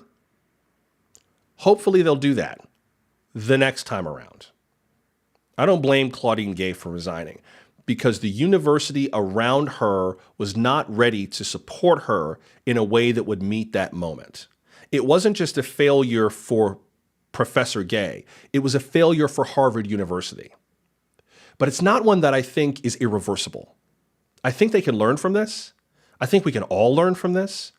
I think we can find smarter ways to address these tough subjects, lean into them, not back away from them, and not back down from political bullies who demand pat, simple answers to legitimately complex questions. We do no one any favors by trying to short circuit debates about difficult topics. The best way to deal with them is to deal with them, not to make them quicker, but to make them better, to deal with them thoughtfully and forthrightly. I think if you really care about the people who are being attacked by bigotry and hate, you owe it to them to fight the bigotry and to fight the hate in ways that will stick and in ways that will matter. I hope Harvard learned from this one. Universities are great institutions of higher education, but even an institution like Harvard clearly still has a lot to learn. We have a little more to talk about when we come back. I do want to give you a quick look ahead at 2024. There are lots of very interesting pieces, at least I found them interesting, that look ahead to what the year might bring, where we might go from here, what might happen now, and what some of the trends are that might be emerging, including trends in travel and trends in food. If you're thinking about flying to Europe next year, you're going to want to hear this. Stick around.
Welcome back. A little bit more time before we say goodbye. Before we keep going, I'm going to see if I can...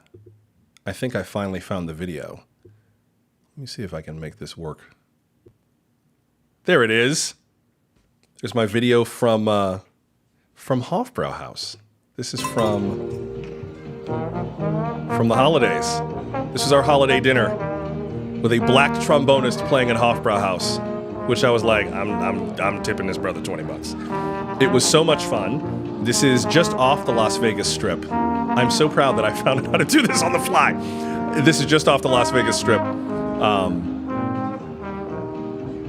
It's just a delightful restaurant. This was so much fun. They were playing the oompa and having a good time. I mean, they were having a good time. And what better way, I think, to celebrate the holidays than to do something that's this unusual and this much fun. This was just a delightful way to spend the holidays. A little pricey, but a wonderful German beer hall. They serve great German beers, and I'm not a big beer drinker, but I really, really enjoyed going to this place.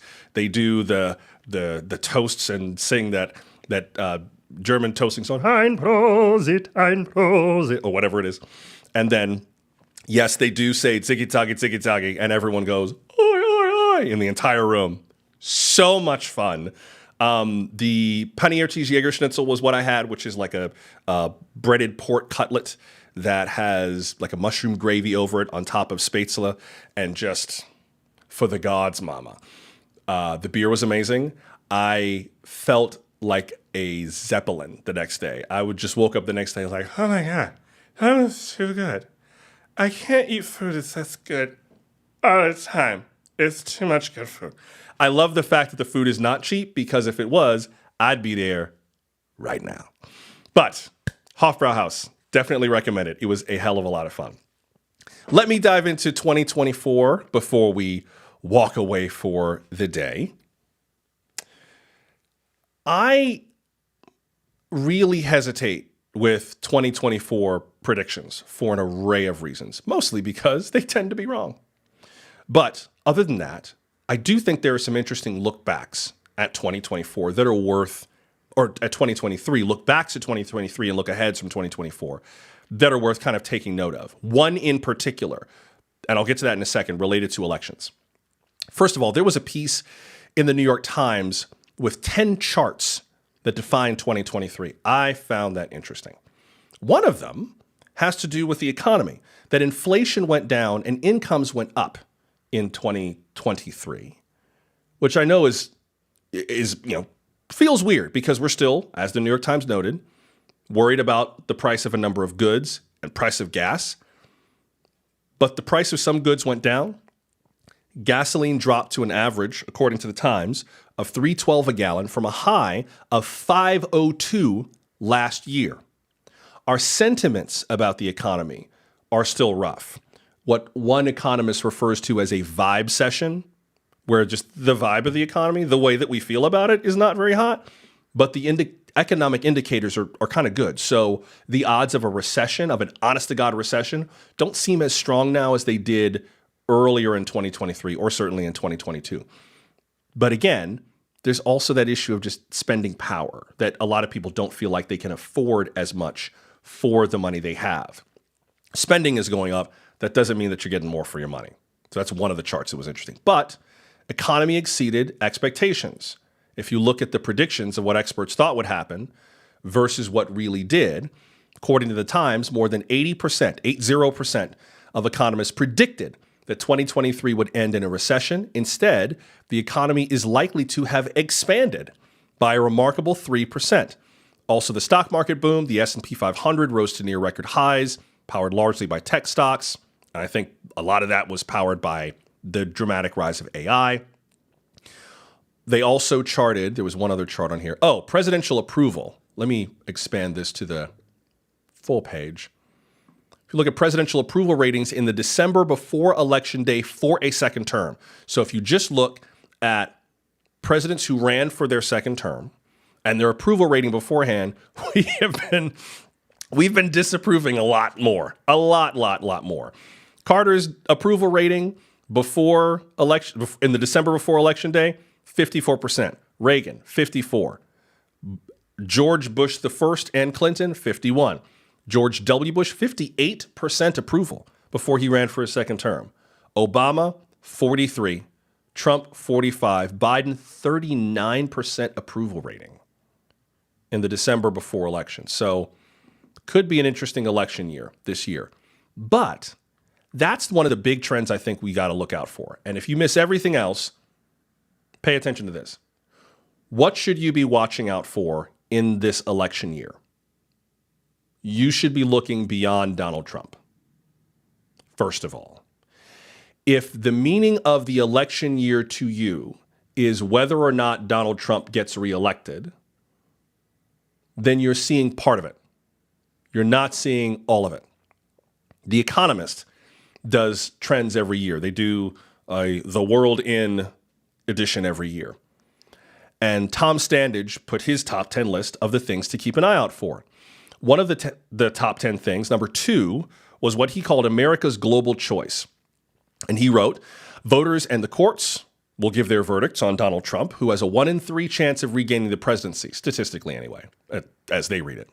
The result may come down to a few tens of thousands of voters in a handful of swing states, but the consequences will be global, affecting everything from climate policy to military support for Ukraine.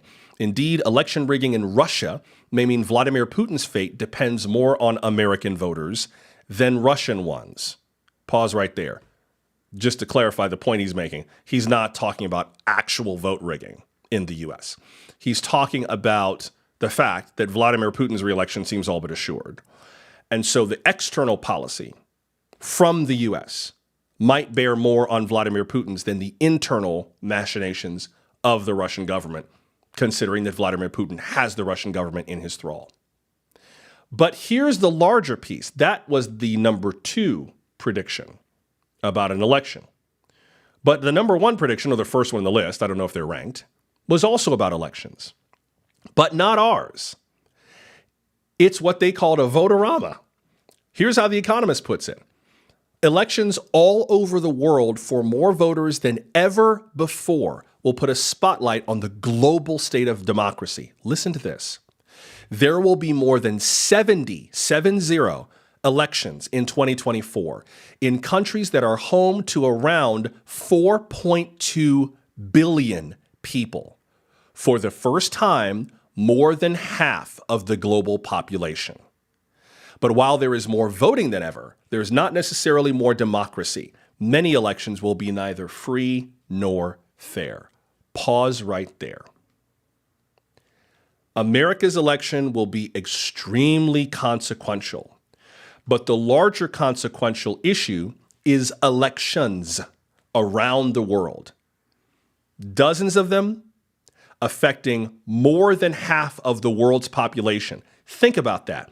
More than 4 billion people around the world will be affected by elections just this year. So it's very easy to get caught up in the whole Donald Trump thing. And that is a highly consequential race because a lot of what happened with Donald Trump's term in office affected the course of many of these elections, emboldened some leaders, made others more pessimistic, shaped the global landscape in terms of how governments respond to economic issues and immigration and military aggression and development and technology and the environment and everything else. So his reelection campaign is enormously consequential. But it's even more consequential than many of us in America talk about, because all we think about is ourselves, in that it sends a message to the rest of the world at a time when the whole damn world is voting. And if we, as Americans who invented this kind of democracy, our kind of democracy, as a model for the rest of the world, elect him or don't, it will bear on how the rest of the world views democracy in general. Now, a lot of these other elections in other countries happen before the United States elects its next president. But the tone has been set. And all of those other races are going to be viewed in the context of what we do near the end of the year. And then 2025 is the year you really got to watch. This year is going to bake whatever 2025 turns into in a lot of ways that are very complex, very intricate, and 100% relevant to you as an American right now. So please, please, please pay close attention to our elections, but don't get so blinded by them that you miss the forest for the trees.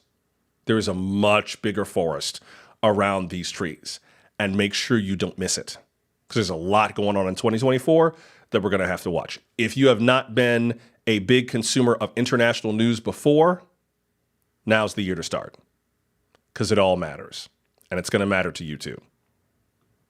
If you look at some of the reporting on it, actually a lot of the reporting on it, it has this kind of common tone of pessimism. Here's one from the Los Angeles Times. 2024 will be the biggest voting year in world history. Can democracy survive it? I mean, that is kind of the question, at least for some people. Can democracy survive it? Now, the answer, I think, is yes. Can it survive? Yes. Will it survive? Almost certainly. I am not one of those people who is hyper pessimistic about the future of democracy. I don't think democracy happens automatically. It has to be defended and protected and improved and iterated upon. So it's not like, oh yeah, turn it on, leave it on, it'll just be fine. It runs on sunlight, solar energy. We don't even need to put gas in the tank. Nothing like that. But I think the idea that the people who love democracy are just going to roll over and let it die needs further substantiation, let's say. It feels illogical to me. So you mean to tell me, let's just deal with what some people consider a worst case scenario. If you consider, and I don't know that I do, I worked during the Trump administration, so I know what that was like. I didn't work in the Trump administration. Just in case you heard me wrong, I worked during the Trump administration. That's when I was a host on NPR. If you believe that re-electing Donald Trump is the worst possible thing that can happen, you also have to remember that the day after his inauguration was the Women's March with those pink hats. And then in the wake of that, you had Black Lives Matter protests around the world after George Floyd was murdered and it was caught on video. So it's not like there will simply be that action. Science teaches us there's always an equal and opposite reaction. Always. If the candidate that you like wins, then the forces who support the one you don't like will speak up because they don't like losing, and vice versa. So the idea that democracy will just vaporize is fanciful. It's to suggest that democracy can't defend itself, and that the people who love democracy won't do some heinous stuff if they can't live in peace and freedom. We know that's not true. I mean, whether it's our revolution in 1776 or France's in 1789, I mean, it's the nature of freedom-loving peoples to fight for their freedom. Now, I'm not suggesting that there'll be violence in the streets and blood will run through the gutters of the whatever, American carnage, as Donald Trump once put it. I'm not suggesting that. I am simply reminding you that freedom has always had fighters. Always.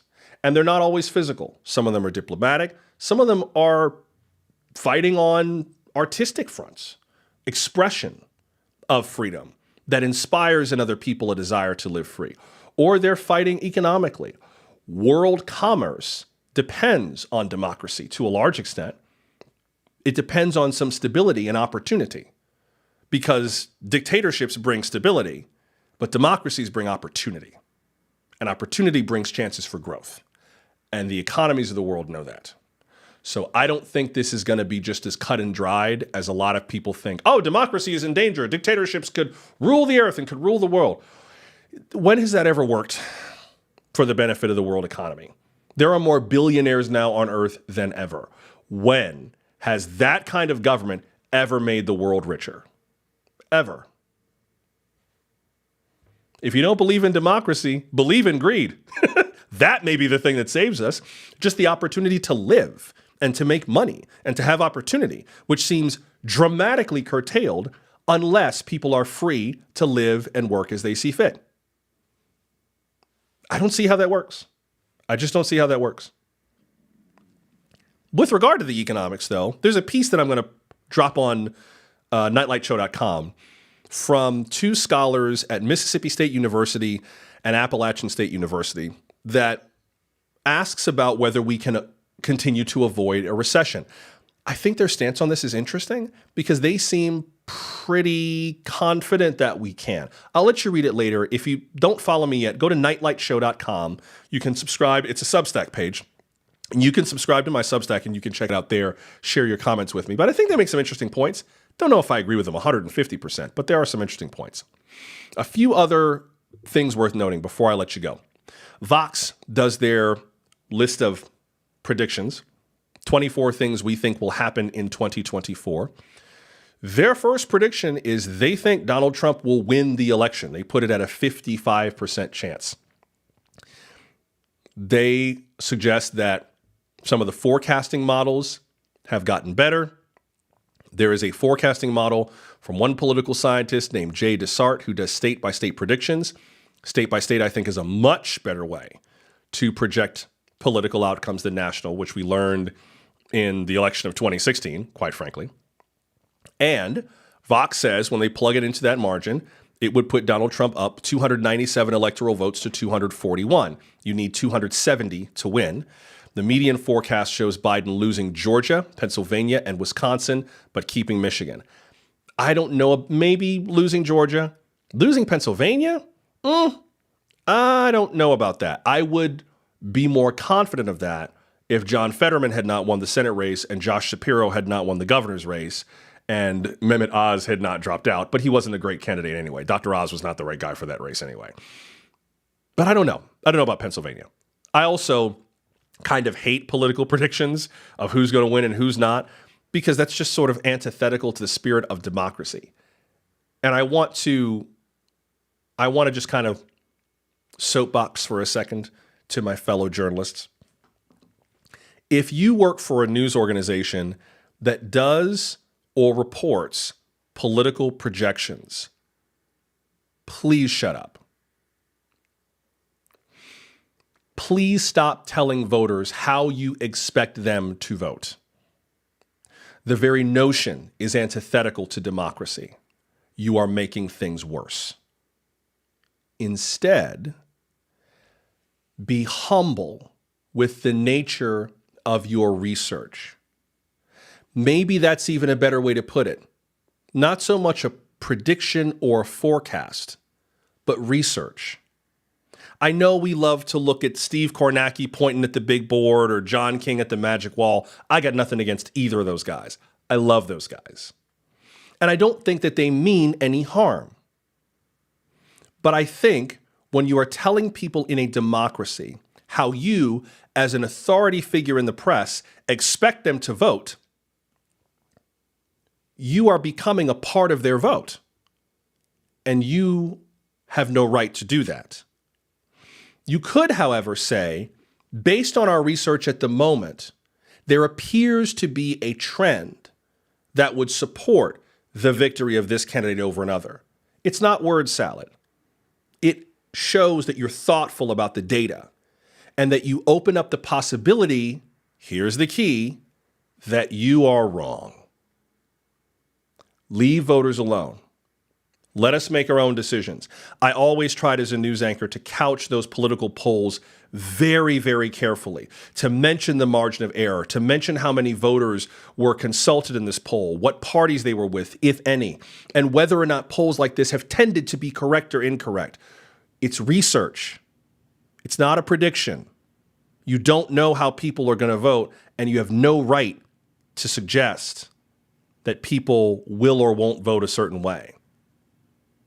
It's not okay. We have to do better by the American people in the way that we engage in these conversations, and that's not the way to do it. Watch your language. Be precise, be surgical with your language. Watch your language. Watch your mouth. Soapbox over. Back to predictions. I hope that wasn't too mean. Was that too mean? I hope it wasn't too mean.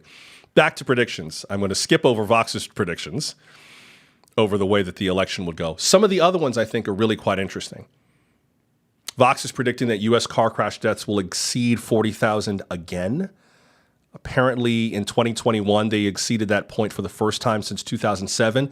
They attribute it, as every bad thing in the world is attributed right now, to COVID, permanently altering America's driving routines, among other factors. That's fascinating. Another prediction that Benjamin Netanyahu will be unseated as Israeli prime minister, they put that at 75%. I actually think that for more than just political reasons, that could also be true because of the nature of the parliamentary alliance he put together and the way that that alliance is dealing with the war against Hamas. Also, you may remember Netanyahu had pushed forward a number of reforms or changes. Reform sounds positive, and everyone doesn't think they were positive. A number of changes to the law as it relates to the power of Israel's judiciary to oversee laws and whether they violate Israel's constitution. Netanyahu had supported measures that roll those powers back. Over the weekend, Israel's Supreme Court pushed back against the rollback. They said that that's not okay. And that was what had Israelis in the streets angry at Benjamin Netanyahu when Hamas attacked. So I think as the campaign against Hamas begins to kind of, I don't want to say ebb, but as it matures, and as we get closer to election time for a guy who had to run 4 times before he could keep the job, that's how that went, I think that actually seems likely for an array of reasons. That one actually seems likely. So many things to look at, including some of the big elections. I mean, one of the big elections is in India. Vox is predicting that Narendra Modi will remain prime minister after those elections. Mexico is electing a president. Vox predicts that Claudia Sheinbaum will become its first female president. We'll see how those go. Again, very different electoral systems. I'm not crazy about people making predictions about elections, but I do think that those are races worth watching. India, Mexico, the European Union's got elections. Russia's got elections. We'll get more into those another day, but plenty to keep an eye on. Before I let you go, a few more things that you should keep an eye out for, some travel trends. One of the things they noted, and the Wall Street Journal had a piece about travel. If you're planning to travel, you might want to start prepping for your travel right away because there are a number of factors that could make your trip way more expensive, including Taylor Swift. Summer Olympics in Paris, this is from the Wall Street Journal. The Summer Olympics in Paris and the European leg of Taylor Swift's Eras Tour mean travelers will find limited availability and higher prices next year if they don't plan ahead. A recent report from the Paris Tourism Office said hotel prices could rise more than 300% between July 2023 and the Summer Games in Paris, with hotel rooms averaging about 700 euros per night. That's about $777 per night. Lord Jesus. Averaging almost 800 a night. That's a lot. One of the other things that the Journal recommends, which I strongly recommend because I'm a Sky Miles member and I have been gritting my teeth the last few months, is to organize your rewards accounts. You may want to check to make sure that if you've got like frequent flyer miles or you're part of a discount club, that you know if that has changed and if you will get what you got before for your miles. Delta just changed its rules and they're not cute. And Delta keeps trying to get me to agree to a different kind of Sky Miles card that gets me fewer points, fewer miles for my purchases. And I keep very politely telling American Express to go pound sand. I don't want that card, but they keep trying to give me this card anyway. Not cute. So something to be mindful of. And also, the Journal recommends setting some price alerts. If there are trips you know you want to take, you might want to start making alerts now and being mindful of the costs going up and down. They will go up and down seasonally, but might be worth planning that out even further. I love this suggestion from the Journal. Make a reservation for a national park. Y'all, I think the 3 greatest bargains in the federal government are stamps, TSA PreCheck, and the national park system. It is amazing how much there is to do inside a national park and how gorgeous it is and how wonderful it is. That moment, you're on your phone and all of a sudden it goes flick and you can't get a signal. It's the best thing in the world. If you haven't been to a national park in a while, they've changed some of their rates. They have great discounts for seniors to have a pass that basically lets you into every national park across the entire country. It is an amazing travel deal. If you've never been, especially because of the impact of climate change, now is the year to go to a national park and see it in its current form. It's an inexpensive vacation. It is absolutely beautiful. It won't kill you to get off Instagram for a minute. And it's a chance to put support into something that we as Americans sort of built for ourselves as part of our democracy. Go see a national park. If you never have, go see a national park. Finally, last predictions, the last trends that I'll share with you, and then I will let you go. Thank you for coming back for the first show of the year, by the way. I really, really appreciate it. New York Times, 9 predictions for how we'll eat in 2024. This is why you need some rich friends to tell you how rich people are eating so that you can make your own decisions. And these are cute. I'm not mad at all of these different trends that the New York Times pulled out. Some of them I think actually make sense. For instance, snack hype. They have a mention of small delicious bites like a shawarma crunch wrap. That probably sounds good. More snack collaborations. They have one from Taco Bell, strawberry bell truffles. Okay, all right. Innovative snacks from chefs aimed at diners who are giving up 3 meals a day in favor of all-day snacking. We'll see. Another trend, hydration. Did you know water was fashionable again? Go get you a glass. I have mine right here. Do you have some water? No. That's how I know I'm ahead of the curve. Listen.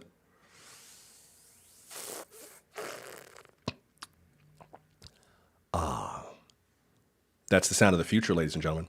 Water is going to be bigger than ever. Did you know that there's a hashtag on TikTok called Water Talk, where people will just watch people flavoring and modifying their water and just like interesting ways to drink water? There's such a thing as a water sommelier.